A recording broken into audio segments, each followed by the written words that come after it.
Ar-lein ar Uniwaves ac ar Express Byw. Dyma Express Radio. Hello, everyone. Welcome to Be the Change on Air. My name is Lily Mott, and I'm so excited to introduce my guest who is here in the Express radio station with me today. Daisy Tipping is here with me today, and she is the Cardiff Students' Union Women's Officer. And I think this is a perfect time to have you on the show because International Women's Day is on Friday. Yes, and I'm so excited to just talk with you about your role and what you've done in your time as this role in the Cardiff Students' Union, because I think it's really exciting, and especially as we look at election time and everything, I also feel like it's perfect time. Yeah. Daisy, you just made a bad face. Tell me about that. Oh, elections are always stressful for everyone involved in SE politics. I'm not running this year, very happily. Get to see everyone else's stress face as they run. I feel like everyone I've talked to for the past week has just been going like, oh my God, it's elections. Yes, well, you don't have to worry about that. That was last year. Yeah. But I do want to talk about what that process looked like for you. I want to start with just having you introduce yourself a little bit better than I just did. Tell me more about who you are, what you're studying. Just give me a more holistic picture of you rather than just women's officer. Not just, but So in addition. I'm Daisy. I'm a second year history and politics student. I am originally from around Birmingham area, and I am the women's officer for the Students' Union, and then I'm also the president of the Real Ellen Cider Society. Okay. And then just obviously do some other fun things on the Of course. side. Oh my gosh, yeah, that's a lot going on. Yeah. Tell me about what the process was like to run for your position and what inspired you to want to do that in the first place. Tell me the whole story behind that. I was going to say, I have a very different election story to many other people because I ran as a first year. Oh, okay. And Yes. I Okay, because knew, oh my gosh. yeah, I knew no one in SU politics, and I got slightly tipsy on a night out, and they sent the email being like, do you want to change the student experience? And I went, yes, I do. Yes, I do. And I signed up, and then the next morning woke up to an email saying, thank you for signing up. This is your next step. And I went, oh, okay, this is me now. Yeah. So I did my manifesto, and I came and I spoke to Express Radio, and I came and did the hustings, and I didn't really realise how seriously everyone took SE politics until I started running for it. Obviously they should Yes. take it seriously. But as I said, I was quite an outsider to it. So everyone else had their little like banners up. I just got 5 free t-shirts because I went, wow, 5 free t-shirts would be lovely. There you go. And didn't even cross my mind to paint things on them. But yeah, so I kind of fell into it, but it's been a really amazing role to be a part of, and we've done so much, so that's been really good. Yeah, tell me about what it's been like since then. Just kind of continue on with the story. What have you done this year? What does the role look like? A lot of my friends and the people that I know are from the US, and the Students' Union is an entirely different concept to us as far as its role in college life. So tell me about just what that looks like for you, what the role has been for the last year. Yeah, so the role's been very crazy. Lots of work. I'm sure you had this when you talked to AJ and Matilda as well. I think campaign officer roles are really what you put into it and what you get out of it. And I am never someone to just put in like 10% effort. It will always be 100% effort from day one. So we've ran a lot of my work this year has been policy based. Okay. So I don't know if you've seen all of the BBC Wales stuff about sexual violence at Cardiff. Yes. So it's kind of working with that, and it's been working with the Time to Act and with the university to try and really change their policy. It then got a bit crazier. I got invited to a International Day of Prevention of Violence Against Women event at the Senate. And I started talking to people there, and I got invited to speak to the UN about what the work I'd been doing with students, because it's not something they'd ever really come across before. So I've had 2 meetings with the UN. I've been included on a UN report about sexual violence experience with students. So the work with that's been really good. The university has been very receptive. I was in a meeting with them today on task and reviewing everything that we're doing for sexual violence within the university. And this month is Women's Month. Yeah. So we're running lots of different events. We had a talk by the incredible Black Girl Space last Monday, I want to say. Monday of this week even. We have some more talks coming up from Time to Act and from Molly Fenton, who is oh my gosh, I'm having Molly on later actually. Yeah, Molly Fenton is amazing. We love her. But yeah, so it's all been very crazy. Yeah, there's It's so much going on. yeah, because even then behind the scenes, then it's all of the kind of like inner workings of the SU, and you have to sit in on all of these meetings and talk Yeah, to all of these yeah. different people, and you're like, oh my God, what am I doing? Especially with the campaign officer positions. That's what I think is amazing, just thinking that you do all of this and it's entirely voluntary. Yeah, Which yeah. I think it's tricky too, because I wrote an article about how the international students officer replaced the undergraduate officer. And I just hadn't really realized that so many of these campaign positions are so rewarding, but also draining Yeah. emotionally, intellectually, time-wise, Oh, just in yeah. so many ways. And it's amazing that you're stepping up and taking that opportunity, but oh my gosh, it's a lot of work. Yeah, I've been doing about 115-hour work weeks Yeah. since like mid-October. Oh my So God. I'm tired. I want to have a nap, but Yeah. it's fine. March is the big sprint, and Yeah. we're sleeping. Oh my gosh. Tell me about the UN. Tell me more about that. That's amazing. It was That's so cool. honestly terrifying because Okay. there were so many different CEOs of women's charities, and kind of like the CEO of Women's Aid was there, and the CEO of these Oh different my people. gosh. I'm not even sure I'm meant to be saying this, but it's fine.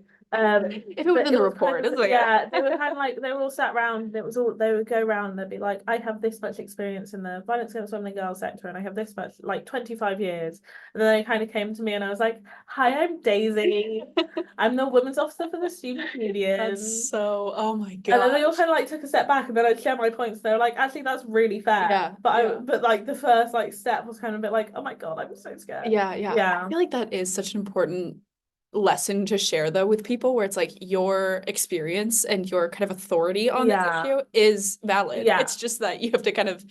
overcome Yeah, that you little have like to barrier fight of to like, be in the room. But yeah, when you're there, then you're there. exactly. Oh my gosh. So tell me more about the Time to Act campaign, because that's also what I had on my list of things to talk with you about, because I think that is so important. And I think that Cardiff has really been a hub for it. Yeah. Tell me a little bit about that. So I'm not an official part of the Time to Act campaign. I've massively supported them, but so they were set up by also two other people in my year, Becca Ramsey and Bethia Tucker. Yes. Who sat down last year and went, this is a problem, and I think that we should fix something with it. So they started writing a motion. They then started working with Emily Carr, who's the previous women's officer. Okay. And this AGM, then I kind of found out about, and I was like, damn girly, let me help you. Yeah. So it went to AGM. It was really good. Literally no one spoke against it. I don't know if you're at the AGM. Yeah. That was the one that was like astounding. Yeah, it was scary. We were all Yeah. just sat there being like, what's going on? Yeah. But obviously it finally got to be passed, and it all went through smoothly, nice and smoothly. So that kind of, from that, then we started all of the different work that we had. So we had that win, and then we had Emily Carr had previously been working with the BBC to get that work put forward. So she kind of took the lead on the BBC original news story.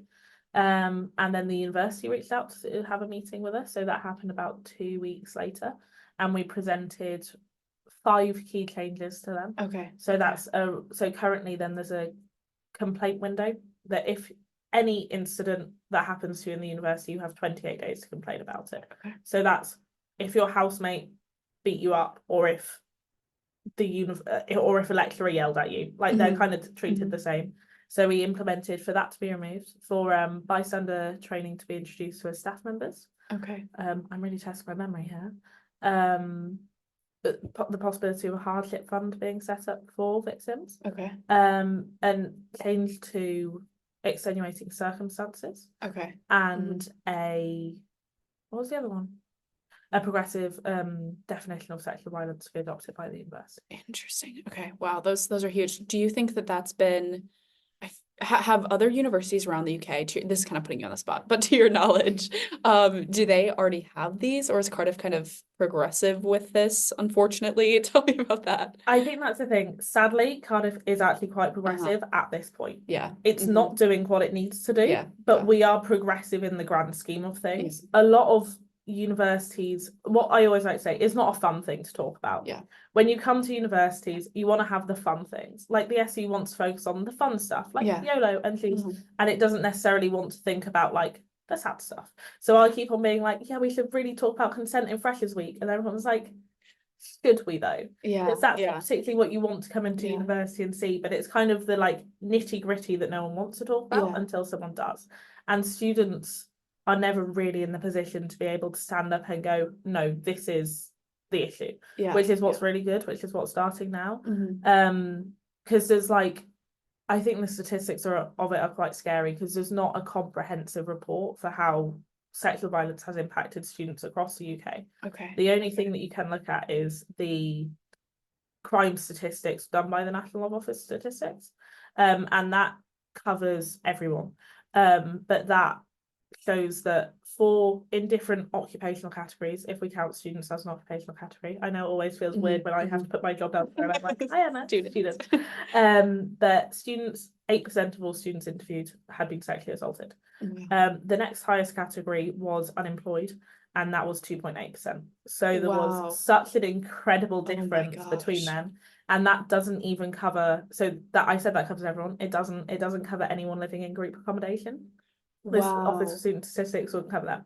So that is pretty much all students have been discounted from this survey. And the percentage is that high. Yeah. Which implies that if the percentage is that high without all students being interviewed, if you were interviewed, it would be so much higher. But I think everyone that is a student, it's so normalized of that you go out and you might get spiked, but that's just normal. Like, I think everyone has a story of, oh, my friend had this, oh, I had this. Oh, like I went out to a club in town the other week and a guy followed me around the dance floor for the entire night and I kept saying go away and he didn't. And that's just it. But it doesn't seem serious until you actually sit down and you go like, oh God, that's awful. So that's kind of what we're trying to do, is we're trying to make a world where students can sit down and go, that should not be happening to me. And fixing it. Yeah, I think it's definitely like you're saying, nobody really wants to have that conversation, but it's almost the too little, too late idea where after the fact, when you think about it, you're like, oh my gosh. I think so many people, if you asked them, can you think of an experience that could have been sexual harassment, at least people can name them. Which is unfortunate. Oh, absolutely. The fact that we don't even know what that looks like necessarily is really scary. Those statistics are crazy. You probably saw, I was like, oh my God, oh my gosh.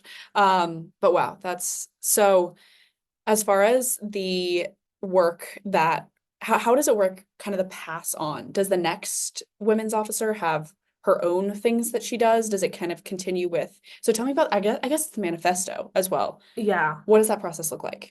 So it's slightly different next year because actually Becca Rumsey, who founded Time Track, is running for Women's Officer for next year, and she's running unopposed, I believe, apart from return to nomination. So hopefully she wins.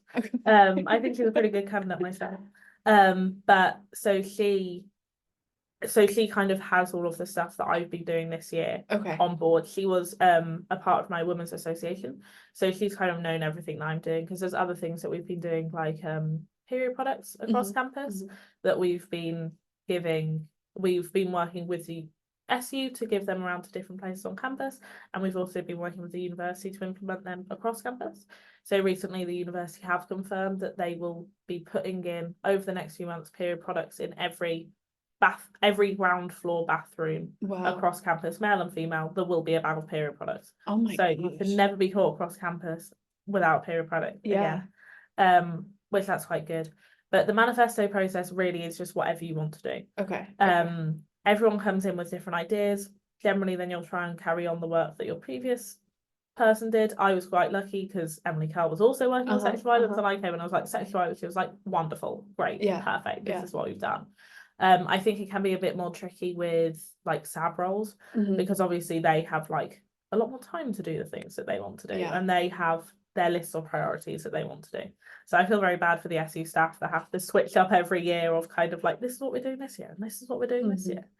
That's so interesting. I think even the like manifesto idea though is really cool, as far as making it more serious. And in the US, when we have student government, often it's just, a poster where it's like, vote for me, and there's no actual platforms or anything. Instagram videos where they're pretending to be Regina George, and it's like, I voted for her because she did this.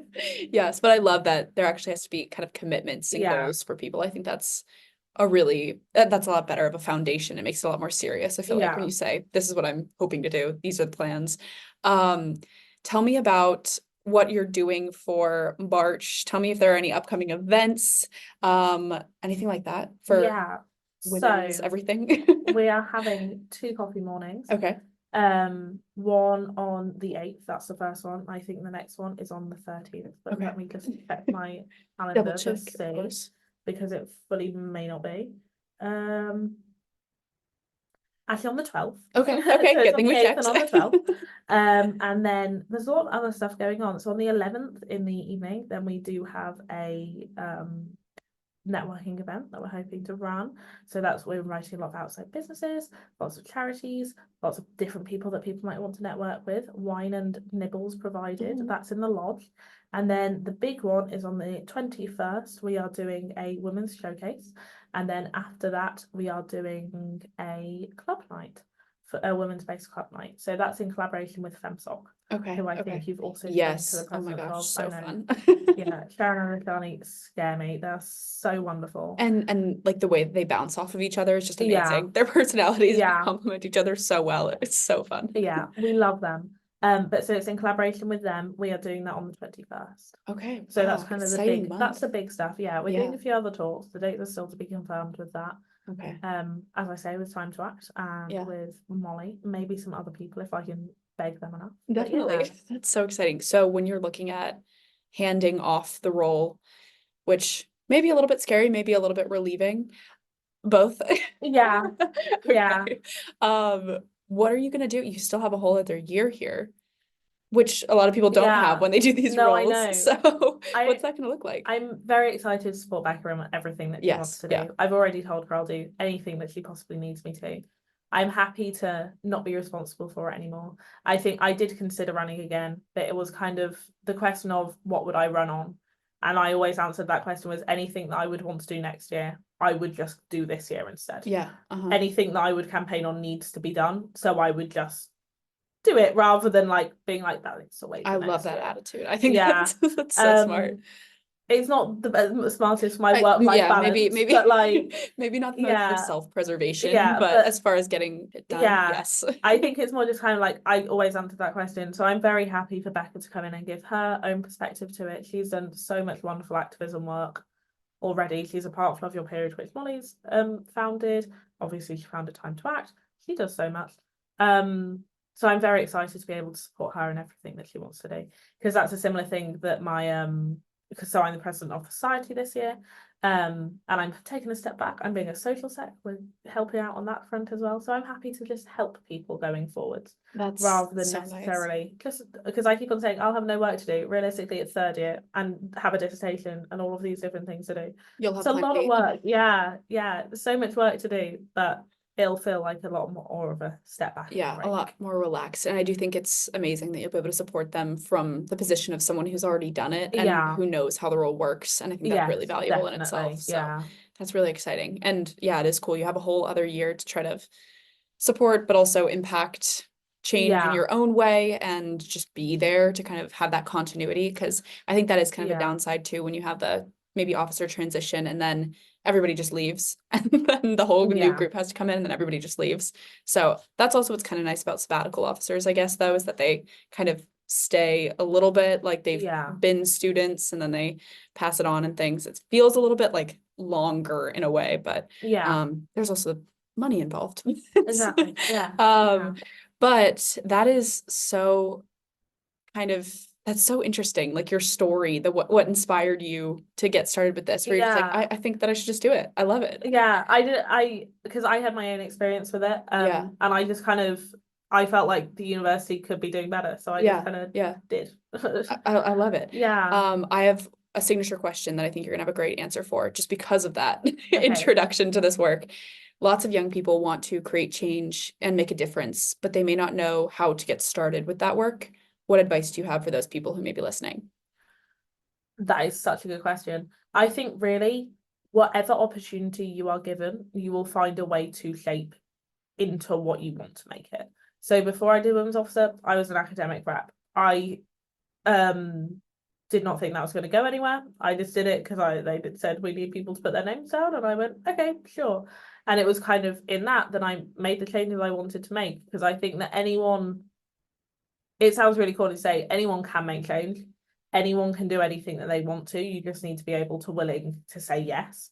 And if you say yes, then you can do it. Because when I came into the role as women's officer, then everyone was like, no, you're not going to be able to do that. That's really silly. And I know a lot of people said the same to Becca and Bethia and to Emily, of kind of like, the university will never change.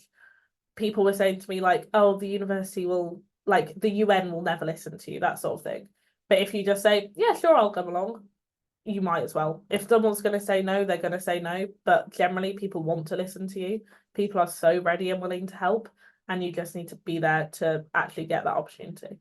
That's, yeah, I think the just saying yes part is so Yeah. important. You can also, I think a lot of times you can plan every little bit of it, and you can really think about how you want it to look and how you want the project to go. But at the end of the day, you got to start Just say somewhere yes. and you got to say yes, you Yes. know, just go for it. Throw yourself into it. Especially at this age, like, no one's going to be questioning if you're doing something wrong. Just throw True, stuff at a true. wall, see what sticks. And if someone wants to tell you that you're doing it wrong, be like, oh my God, I'm so sorry.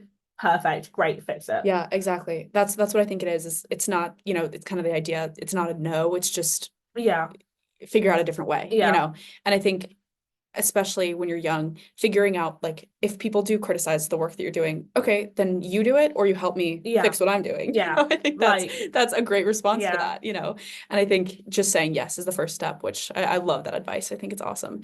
So what are the best ways for people to follow along with you and all of the work that you're doing after you transition from women's officer and now, both of them? So currently then it's the women's officer Instagram Yes. account. It's at women's officer CSU, I believe. I post lots of stuff on there, lots of different work that everyone else is doing across campus as well, not just me. And then I'm still considering what my plans are for next year, whether I do want to carry on some campaign work to set up my own group or something like that. But for now then it's just my personal Instagram, which is Daisy E. Perfect. And I'll put those in the description of the podcast episode too, so people can check them out. But thank you so much for coming on. This was so much fun. Of course. And thank you to everyone for listening. If you want to talk about anything I mentioned, please reach out to me by email at lily@bethechangepodcast.org or on Instagram at bethechangepodcast. Next week, I'm going to be joined by Helen Roberts, who is a journalist, a presenter, content creator, and a public speaker who raises awareness about endometriosis and other issues. So that's going to be really interesting. Exactly. And listen live to that interview next week. But until then, be the change you wish to see in the world. Bye, guys.